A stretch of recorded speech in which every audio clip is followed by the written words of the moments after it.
waouh, je me suis dit à la fin de cette année, comment est-ce que prendre soin de mes cheveux a eu un impact sur ma vie, en fait. Dans la Bible, souvent on dit, si tu es fidèle dans de petites choses, tu seras fidèle dans de grandes choses. J'ai finalement compris cela.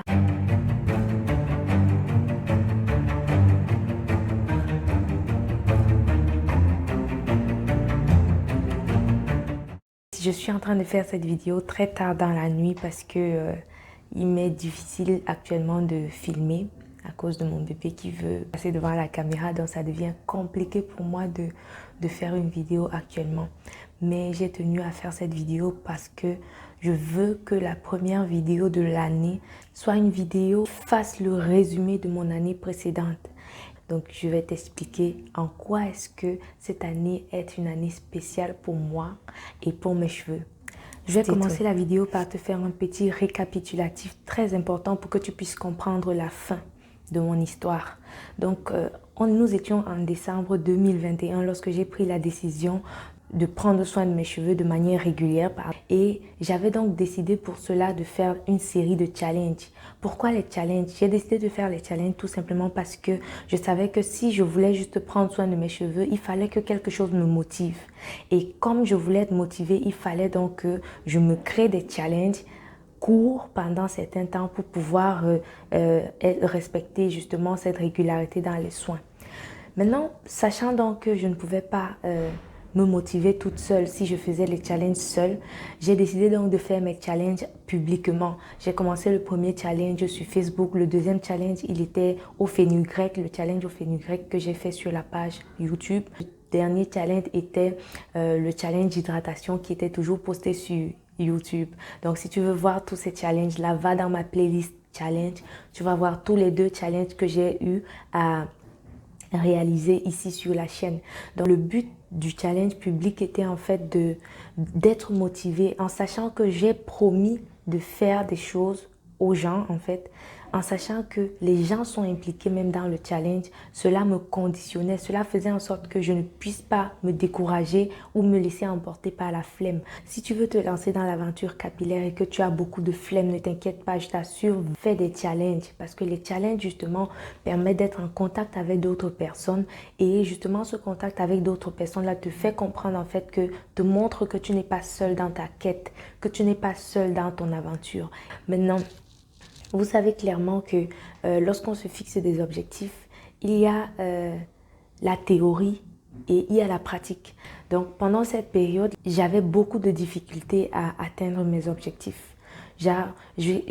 Je peinais toujours à chaque fois. Quand il fallait faire un truc, c'était à la dernière minute et tout ça. À un certain moment, je me suis assise, j'ai fait une pause. Justement, après le dernier challenge, j'ai fait une pause. J'ai compris que j'avais un réel problème. Et ce réel problème-là, en fait, avec une longue discussion, durant une longue discussion avec mon conjoint, j'ai compris en fait que je ne savais pas m'organiser. Ce fut un choc parce que je ne savais pas cela de moi en fait. Et j'ai compris que généralement on peut ne pas savoir quelque chose de nous-mêmes, mais tout simplement parce qu'on n'a jamais été challengé. Quand tu as plusieurs choses à faire, c'est à cet instant que tu te rends compte de tes limites, de tes failles et que tu comprends ce que tu dois travailler. All this time, je croyais que tout allait bien et tout. Mais là, aujourd'hui, je comprends que je dois travailler mon organisation. Et c'est ce que je suis en train de faire. J'ai décidé donc de travailler l'organisation. Bien sûr, je suis très optimiste parce que j'ai appris beaucoup depuis la dernière fois où j'ai découvert que je ne savais pas m'organiser et que j'ai découvert réellement c'est quoi l'organisation. Parce que quand on entend organisation, on se dit, il suffit juste de dire je vais faire ça à tel moment, ça à tel moment. On se dit c'est tout l'organisation. Non, il y a toute une science derrière l'organisation. Et c'est ce que j'apprends en ce moment et je suis en train d'implémenter. Donc j'espère que durant les mois qui vont suivre, vous allez pouvoir constater justement l'implémentation de cette organisation-là que je suis en train de mettre sur pied. Évidemment, je n'ai pas arrêté les soins capillaires. Je peux vous dire que mon rapport avec mes cheveux a radicalement changé. Les soins capillaires que j'ai eu à réaliser durant cette année ont été d'un bénéfice. Waouh! Quand je parle de bénéfice, en fait, ce n'est pas que tous les soins que j'ai appliqués ont fonctionné. La preuve, le challenge au fenugrec, il a été un fiasco.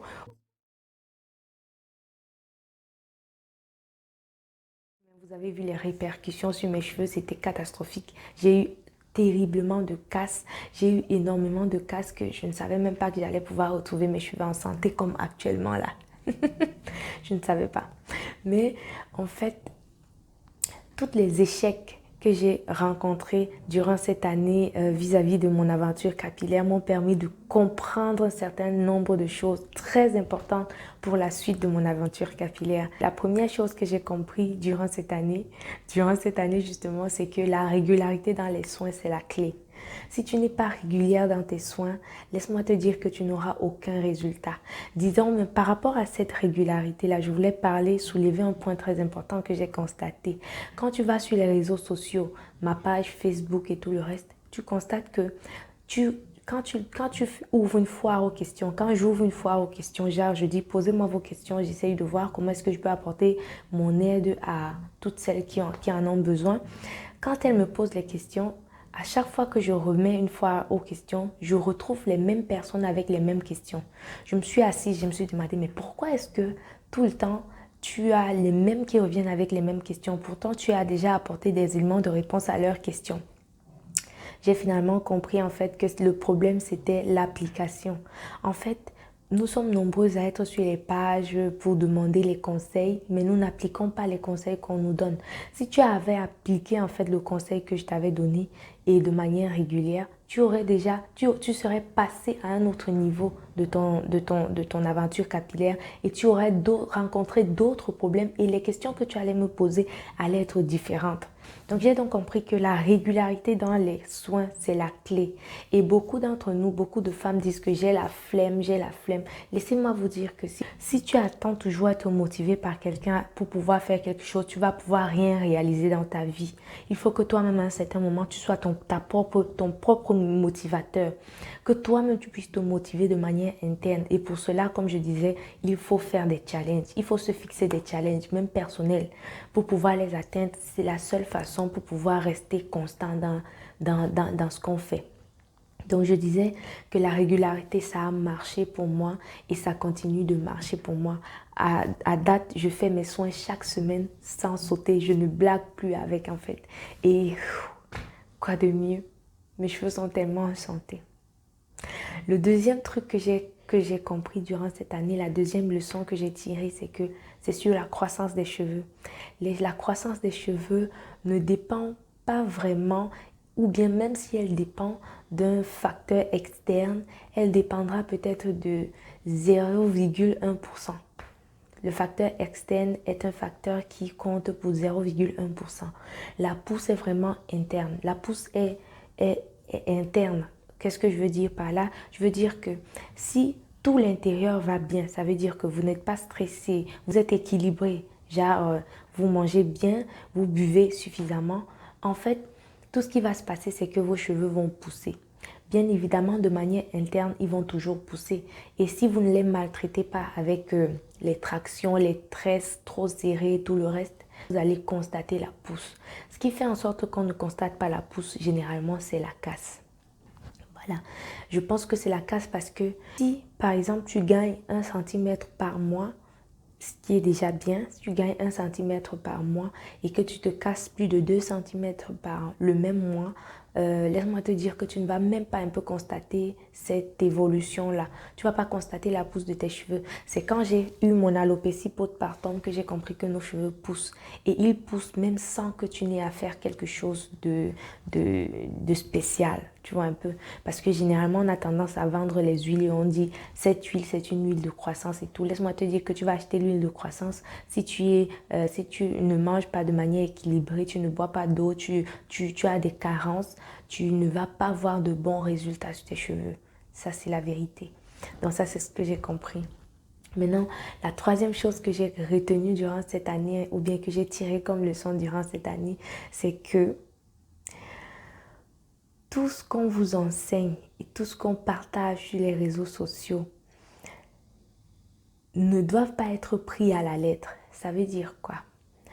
Tu ne dois pas décider, je ne dois pas te dire que moi j'applique la méthode LOC par exemple pour sceller mon hydratation et toi tu décides d'appliquer la même méthode.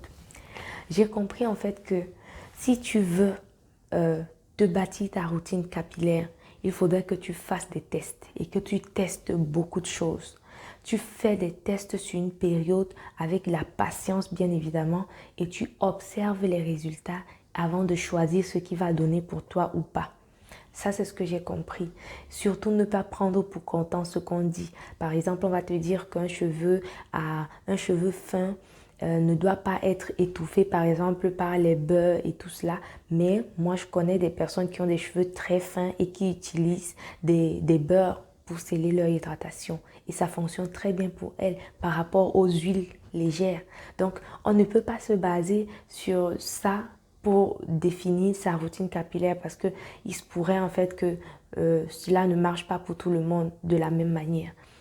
Donc la cinquième, c'est la cinquième ou la quatrième, je ne sais plus. La dernière leçon que j'ai tirée de cette année 2021 est que nous avons énormément de mauvais gestes que lorsque nous manipulons nos cheveux. Et ces mauvais gestes-là entraînent énormément de casse. Et la casse, comme je venais de le dire, va faire en sorte que nous ne puissions pas constater la croissance de nos cheveux.